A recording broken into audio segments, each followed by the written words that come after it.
Metabolically healthy, I'm not surprised if you take a blood test and you see that they've got low triglycerides and low glucose. Whereas somebody who's metabolically challenged and they've got worse fuel flux, that they might actually be seeing a lot more triglycerides and glucose. Does that mean triglycerides and glucose are in fact the cause? Well, I'm very interested in what's ahead and what's causing that traffic jam. But importantly, a key difference here is to bear in mind that VLDL are carrying these triglycerides, so they're also seeing the vehicles that are transporting it. It's very relevant when you're looking at ApoB, if ApoB is part of that larger lineage of both VLDL and LDL. Now I have to ask an extremely rhetorical question. Why wouldn't delivery failure by lipoproteins be relevant for the diseases they are associated with? I hope that lingers, because that's an important point that I would love everybody, layperson to lipidologist alike, to keep in close consideration. Atherogenic dyslipidemia, it's been around for decades. And yes, it's a typical feature of obesity, metabolic syndrome, insulin resistance, and type 2 diabetes. Atherogenic dyslipidemia is this combination. If you have low HDL cholesterol and high triglycerides, it's very likely you will have a preponderance of small, dense LDL particles.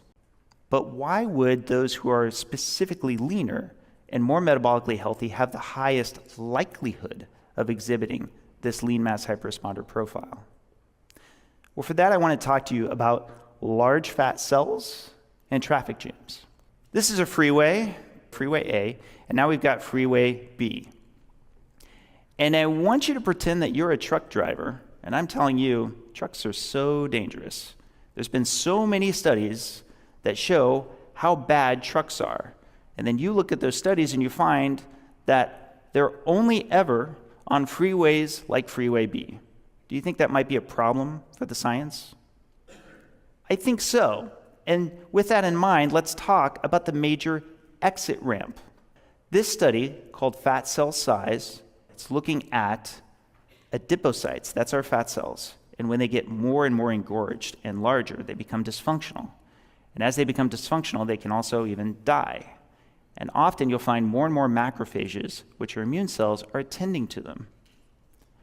And sure enough, this has a lot of associations with what they call dysmetabolism, or lipid dysmetabolism, which I would call just dysfunctional lipid metabolism, and its association with cardiovascular disease. But note from this paper, from figure 6, as especially visceral fat cells, those visceral fat, of course, is around the midsection especially, but it's a special ectopic fat that as the population of those adipocytes are larger, they tend to associate with greater fasting insulin, HOMA-IR, and fasting glucose. That probably doesn't surprise you. But likewise, they tend to associate with a lower and lower level of HDL cholesterol and higher triglycerides, and also increasing LDL cholesterol. And that's why it kind of makes sense to me as to why you would see all of these go in a collinear order, why it's important to look at them all separately in that fashion if looking at them together as to why they would be together.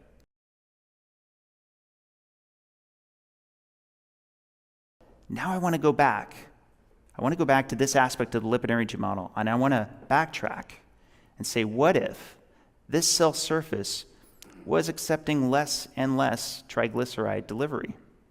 And because of that, therefore, there's going to be less of the conversion of triglyceride-rich VLDL into triglyceride-poor LDL.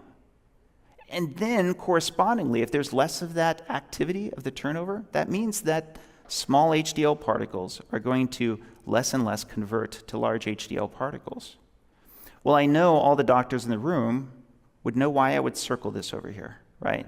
If you've got a higher association of triglyceride-rich VLDL, small HDL, and thus less HDL cholesterol, that's extremely relevant because we might just be looking at a traffic jam. What might explain the lean mass hyperresponder triad?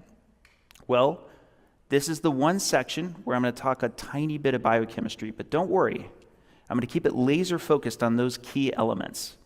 This is, of course, the boat, what's known as a lipoprotein, and it's a vehicle for transporting lipids in the blood. And in particular, we're interested in very low density lipoproteins, VLDL, which precedes LDL. And it comes from the liver, and it's rich in triglycerides, typically triglycerides that were assembled from fat you got from around the body. Triglycerides are the storage form of fat. So you have this boat, it's packed full of lipids, both triglycerides and cholesterol, but also fat-soluble vitamins and many other things that your body uses. And the lipid energy model, it centers on this high turnover of triglyceride-rich lipoproteins. So they're all packed tightly with all of these triglycerides. And with this VLDL turnover, we have three things I want to draw your attention to. And it's three things among many, but these three are the most important. First, the VLDL that's rich in triglycerides, it's going to turn into a triglyceride-poor LDL. Why is it doing that? Why is it going from something large to something small? Well, it's because it's dropping off its cargo. It's dropping off those triglycerides into the cell. And through some different enzymatic activities, this gets accomplished. There's something else that's kind of important that probably most of you don't know about, which is that there's a fleet of HDL particles nearby that are small, and they actually pick up a number of the components that come off of this process. So it can be a little bit messy. Yes, there can actually be, as the VLDL is shrinking and it's dropping off those pieces, the pieces that can get picked up from small HDL can ultimately result in large HDL. That's kind of how I like to describe it now for lay people, which is that you could think of ApoB lipoproteins like our VLDLs. Their job is to start large and get small, whereas the job for HDL is to start small and get large, but they can only do it through this process. And this helps explain lean mass hyperresponders, because more secretion and turnover of VLDL into LDL could result in higher LDL concentration. You're mobilizing more of these triglycerides into the bloodstream. But because of this turnover of these ApoB lipoproteins, it's liberating more of these components to be picked up by HDL, and that could explain the higher HDL cholesterol. And intrinsic to this, when you're metabolically healthy, the lower triglycerides are going to result from this increased turnover. That can explain the lower triglycerides and why this triad seems to be so ubiquitous across all these different populations, all these ages, all these ethnicities.